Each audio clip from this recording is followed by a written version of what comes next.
Bismillahirrahmanirrahim. Assalamualaikum warahmatullahi wabarakatuh. Halo anak-anak kelas 5. Bagaimana kabarnya hari ini? Alhamdulillah sehat ya. Alhamdulillah kita masih diberikan kesehatan oleh Allah Subhanahu wa taala. Pada hari ini kita akan belajar, yaitu di kelas 5 kita akan belajar tema 1, organ gerak hewan dan manusia. Salah satu ciri makhluk hidup adalah bergerak. Bergerak dapat diartikan sebagai kegiatan berpindah tempat atau berubah posisi, baik sebagian ataupun seluruh tubuh. Nah, manusia memiliki kesamaan dengan hewan dalam bergerak, yaitu menggunakan organ gerak untuk bergerak, seperti berlari, berjalan, memanjat, hingga banyak gerakan lain. Manusia dan hewan memiliki alat gerak yang dibedakan menjadi dua, yaitu alat gerak aktif dan pasif. Alat gerak aktif itu berupa otot, sedangkan pasif itu berupa tulang. Tulang disebut sebagai alat gerak pasif karena tulang tidak bisa bergerak sendiri, sedangkan otot merupakan alat gerak aktif karena otot bisa menggerakkan tulang. Meskipun hewan juga bergerak, hewan memiliki cara bergerak yang berbeda-beda. Apa saja sih perbedaannya? Nah, untuk lebih jelasnya, pada materi kali ini kita akan mempelajari tentang berbagai macam organ gerak hewan. Manusia dan hewan mempunyai kesamaan dalam sistem gerak. Akan tetapi, tidak semua hewan memiliki alat gerak aktif dan pasif seperti manusia. Manusia mempunyai beberapa komponen dari sistem geraknya guna memudahkan dalam beraktivitas.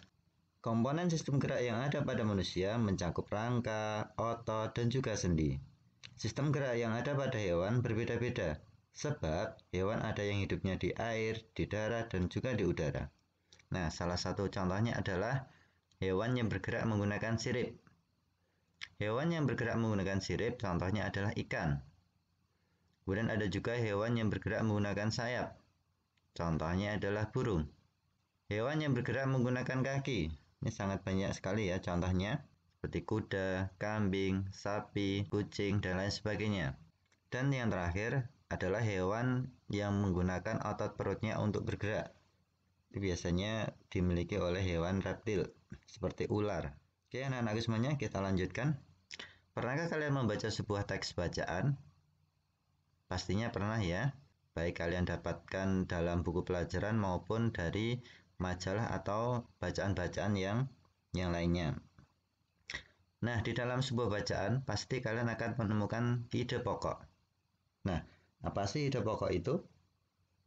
Ada yang masih ingat? Ya, betul. Ide pokok atau pokok pikiran adalah suatu gagasan yang mendasari suatu bacaan. Dalam setiap bacaan selalu terdapat sebuah pikiran pokok. Pikiran pokok terdapat dalam sebuah kalimat yang bersifat umum, kemudian dijelaskan dengan kalimat-kalimat menjelas, serta memuat kata kunci yang terus diulang-ulang dalam bacaannya.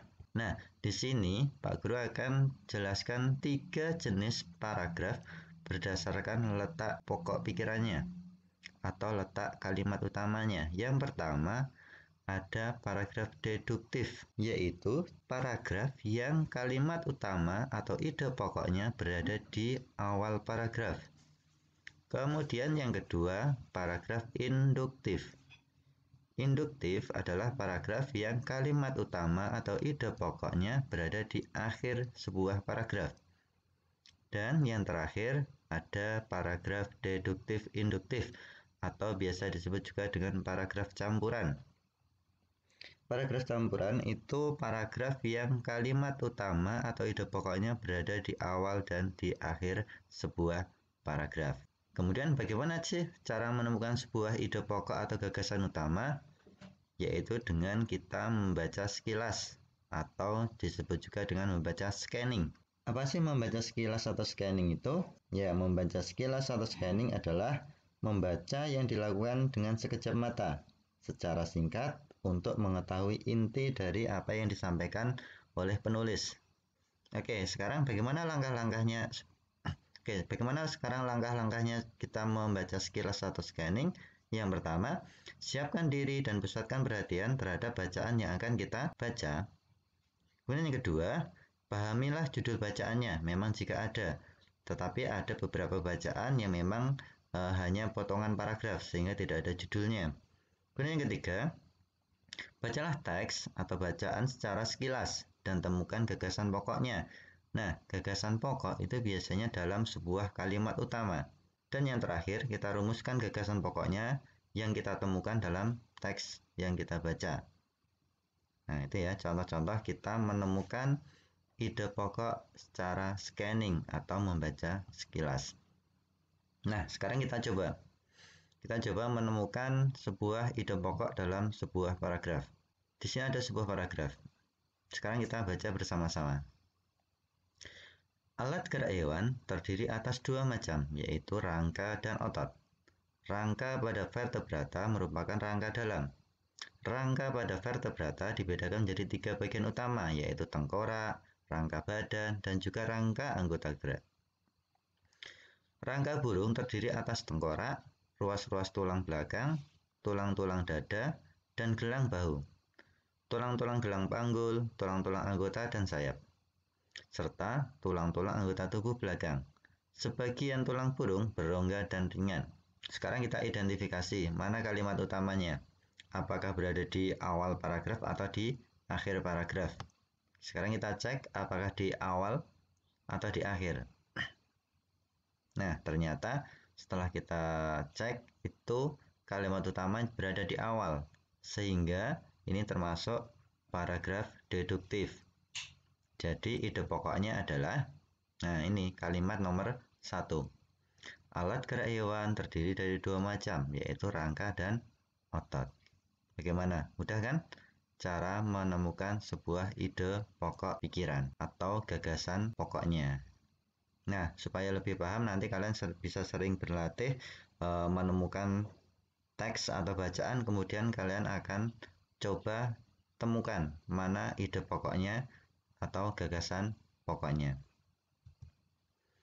Oke, kita lanjutkan di pembelajaran yang kedua. Kalian tentunya pernah melihat sebuah teks atau bacaan yang di situ ada sebuah gambar. Di atasnya atau mungkin di tengahnya atau di akhir sebuah bacaan itu ada sebuah gambar. Nah, itu yang disebut dengan gambar cerita atau gambar ilustrasi. Apa itu gambar cerita? Yaitu gambar yang mendukung isi sebuah bacaan atau teks. Kemudian tujuan gambar ilustrasi itu apa? Yang pertama memperjelas, memperindah, dan menerangkan isi atau informasi dalam sebuah bacaan. Nah, ini adalah contoh ragam gambar cerita. Yang pertama, ada komik. Nah, tentunya kalian tidak asing ya dengan ragam cerita yang satu ini. Komik merupakan karya seni yang menggunakan rangkaian gambar tidak bergerak yang penyusunannya membentuk sebuah jalinan cerita.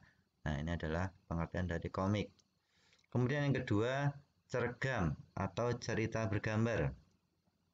Nah, cerita bergambar itu adalah suatu karya seni yang dilengkapi dengan ilustrasi cerita. Gambar ilustrasi cerita ini mewakili cerita yang terkandung di dalamnya. Nah, sebuah cerita akan tampak menarik apabila disertai dengan ilustrasi yang menggambarkan isi cerita. Ini contoh cerita bergambar. Kemudian yang ketiga, cover atau cover ya. Kalau cover itu penulisan dalam bahasa Inggris, kalau cover itu cara membacanya. Nah, kalau cover sendiri merupakan kulit atau sampul pada buku atau majalah. Nah, gambar cover memuat atau mewakili isi buku sehingga terlihat lebih menarik. Pembuatan cover ini sangat berguna untuk menarik perhatian bagi pembacanya. Semakin menarik cover, itu semakin menarik minat baca bagi orang yang akan membacanya. Kemudian yang keempat, ada majalah. Majalah atau surat kabar. Di bagian sebelum atau sudah tulisan biasanya terdapat gambar. Nah, gambar tersebut sering disebut vignette atau gambar pengisi halaman kosong pada majalah atau surat kabar yang memiliki fungsi untuk menghias atau menjelaskan dari tulisan tersebut. Kemudian yang kelima ada poster. Poster itu berupa tulisan dan gambar yang dipasang di tempat umum. Nah, ini bisa kalian juga menemukan di sekolah kita ya, mungkin ada tulisan seperti ini atau di tempat-tempat umum lainnya. Yang terakhir ada brosur, yaitu media untuk menawarkan suatu produk atau jasa dari lembaga atau institusi atau perusahaan yang ada di sekitar kita. Nah, ini. Oke, kita lanjutkan pelajaran kita. Pernahkah kalian melihat rangka hewan? Nah, sebagian besar hewan memiliki rangka yang sangat kukuh atau skeleton. Rangka tersebut membentuk sokongan bagi tubuh serta berperan dalam pergerakannya. Secara umum, rangka dibedakan menjadi dua, yaitu rangka dalam atau endoskeleton atau rangka luar, exoskeleton. Nah, untuk yang rangka dalam itu biasanya terdapat pada hewan tingkat tinggi. Contohnya seperti mamalia. Mamalia itu adalah hewan yang menyusui. Kemudian ada aves. Aves itu golongan burung. Reptilia, hewan reptil. Kemudian amfibi, hewan yang hidup di dua alam, bisa di darat dan di air, seperti katak. Kemudian pisces. Pisces itu ikan ya, sebangsa ikan. Kemudian untuk yang hewan yang rangka luar itu biasanya terdapat pada hewan tingkat rendah, seperti siput, kerang, udang, kepiting, lipan, dan lain-lain. Nah, sekarang kita akan belajar sistem rangka pada hewan. Yang pertama yaitu pada kelinci. Kelinci mempunyai telinga yang panjang dengan ekor yang pendek. Tubuhnya ditutupi oleh bulu yang tebal. Kaki belakangnya lebih panjang dan lebih kuat dibandingkan dengan kaki depan. Fungsinya apa? Yaitu fungsinya untuk melompat, karena gerakan hewan kelinci itu bukan berjalan tetapi melompat. Kemudian yang kedua, sistem rangka pada hewan aves atau burung. Burung memiliki struktur tubuh seperti hewan bertulang belakang lainnya, kecuali kedua tungkai depannya berubah menjadi sayap. Burung mempunyai sejumlah ciri-ciri khusus, di antaranya yang pertama, sebagian ruas tulang belakang menjadi satu membentuk titik tumpu yang kuat sewaktu sayap dikepakkan. Dan yang kedua, tulang yang besar biasanya berongga. Tujuannya yaitu untuk mengurangi bobot badan. Berat rangka burung biasanya hanya 4% dari seluruh berat badannya. Dan yang ketiga, pada tulang dada yang berlunas dalam, melekat otot-otot terbang yang kukuh untuk menggerakkan sayap. Itu contoh sistem rangka pada hewan burung. Yang ketiga yaitu katak. Katak memiliki tungkai belakang yang jauh lebih besar daripada tungkai bagian depan. Fungsi dari tungkai belakang pada katak yaitu untuk melompat, sehingga strukturnya lebih kukuh atau lebih kokoh. Sedangkan tungkai depan berfungsi sebagai penahan tubuh saat mendarat.